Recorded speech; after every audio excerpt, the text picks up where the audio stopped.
The journey that led me, I guess, to this field work here started about 13 years ago. Back then, I was in fourth grade. I was 9 years old, and my teacher asked me to give a little presentation about the climate crisis in school.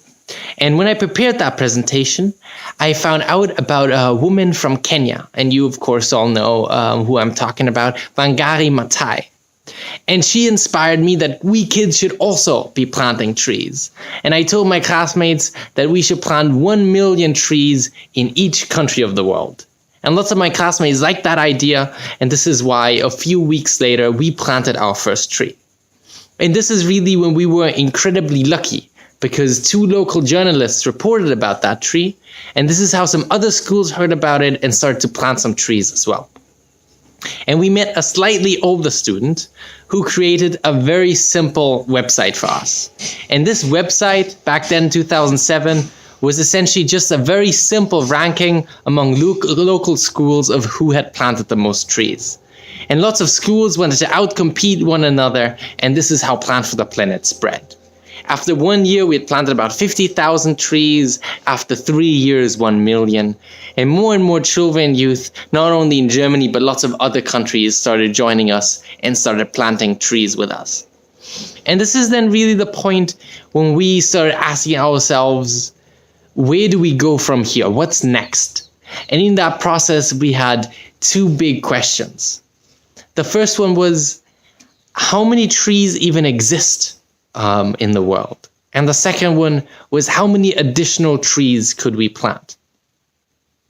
So we asked a couple of ecologists, a couple of climate scientists, but no one could give us, we were all 13, 14, 15 back then, any satisfactory answers. So we made some back of the envelope calculations and concluded that we could probably restore about 1 trillion trees globally. And from that point on, this was 2011, we started calling on the world to plant 1 trillion trees, to bring back 1 trillion trees.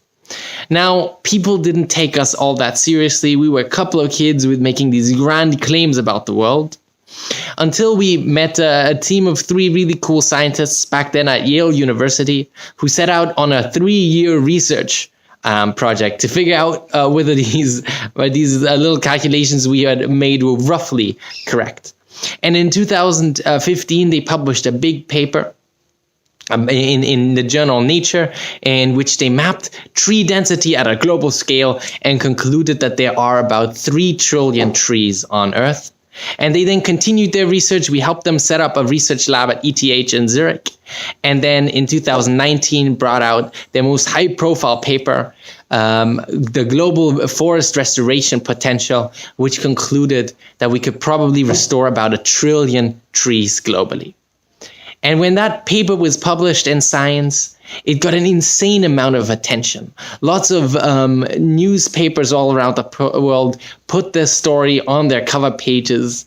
The Guardian had a huge cover page with a tree and spray painted on it, "This machine kills CO2. They, obviously it took it too far there, but it was quite representative for how far this message spread. A lot of celebrities, business leaders, and politicians jumped on this as well, to the point where the US president, in his State of the Union address, announced that the US government was joining the Trillion Tree Initiative, obviously without any specifics of what that meant. Suddenly, this crazy idea that we had been trying to push for 10 years was everywhere. But, at the same time, it was at best a mixed blessing. Because people were talking about this, but of course, a lot of important context, a lot of really important nuance was lost. First of all, people were talking about restoring 1 trillion trees to address the climate crisis without the context of the need to drastically reduce global carbon emissions. Because there's absolutely no way we can tackle the climate crisis by only restoring forests with only natural climate solutions. And the second incredibly important part of it that was lost was that we were talking in a very simple way about planting trees and not about the true complexity of bringing back lost ecosystems. At the same time, they just put out a Pew poll where they asked a representative sample of the US population, and 90% of the US population said they would support 1 trillion trees being planted against the climate crisis. That's an incredible amount of popular support that we've never had before. So that is also really exciting. It certainly means for us that we are no longer in a position where we see it as our mission to convince the world about the importance of more forests, but rather we're trying to put all our energy in the actual implementation part.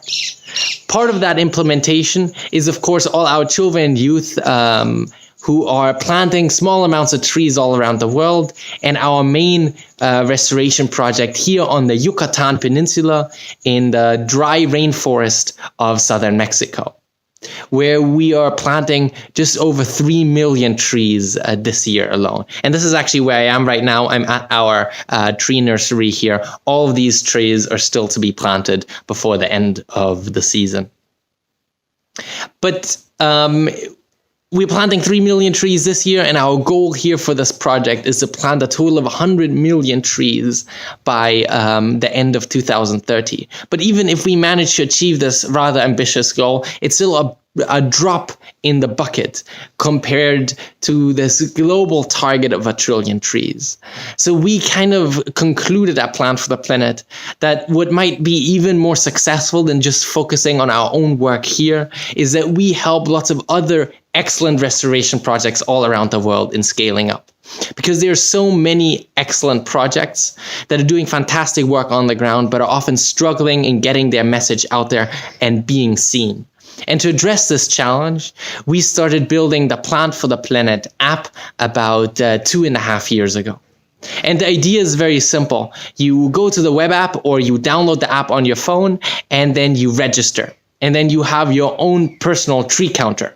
And if you actually plant trees yourself in your backyard, for instance, you can register these trees and then also monitor this tree as it grows. But of course, the vast majority of our users don't actually want to plant trees themselves, but rather they want to support other restoration efforts. And they can see lots of fantastic restoration efforts all around the world and then donate directly to these projects. And what's really important here is that we at Plant for the Planet don't take any cut of the money. 100% goes directly to these projects.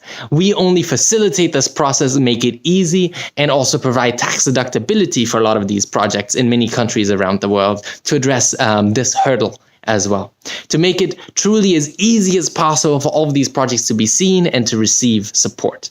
And to make sure that these donors are enjoying this process, that this is fun for them, that they're encouraged to donate again and again, we've had some additional tools like the ability to gift your donations to friends and family, like our leaderboard, a new type of Forbes list, one that doesn't rank people by how much money they have, but how much forest they have brought back.